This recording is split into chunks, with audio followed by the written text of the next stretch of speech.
ഞങ്ങൾ എന്തിനാണ് ഇവിടെ ഇരിക്കുന്നത് എന്ന ചോദ്യം സ്വയം ചോദിക്കേണ്ട കാലം അതിക്രമിച്ചിരിക്കുന്നു. വാസവൻ സ്വയം ജനങ്ങൾക്ക് മുമ്പിൽ സമ്മതിച്ചു കൊടുക്കുകയാണ്, എന്നെ കൊണ്ട് ഈ കഴിവില്ല, ഞാൻ കഴിവ് കെട്ടവനാണ് എന്ന് VN വാസവൻ ജനങ്ങൾക്ക് മുന്നിൽ അടിയറവ് പറയുന്നതായിട്ടാണ് എനിക്ക് അത് കണ്ടപ്പോ തോന്നിയത്. അത് തന്നെയല്ലേ വാസ്തവം? അതാണ് സത്യം.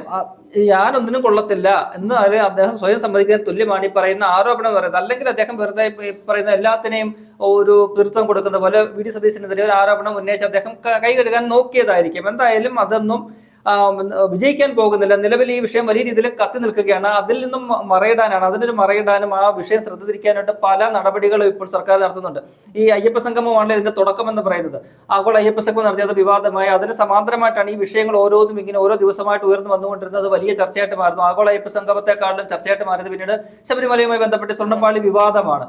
അതിനിടയ്ക്കാണ് ഈ പറയുന്ന പോലെ എന്താണ് മോഹൻലാലിന് ദാദാസാഹിബ് ഫാൽക്കെ അവാർഡ് കൊടുത്തതിന്റെ പേരിൽ വലിയൊരു ചടങ്ങ് സംഘടിപ്പിച്ചു. പക്ഷെ അതും ഫ്ലോപ്പായി, അത് ചർച്ചയായില്ല.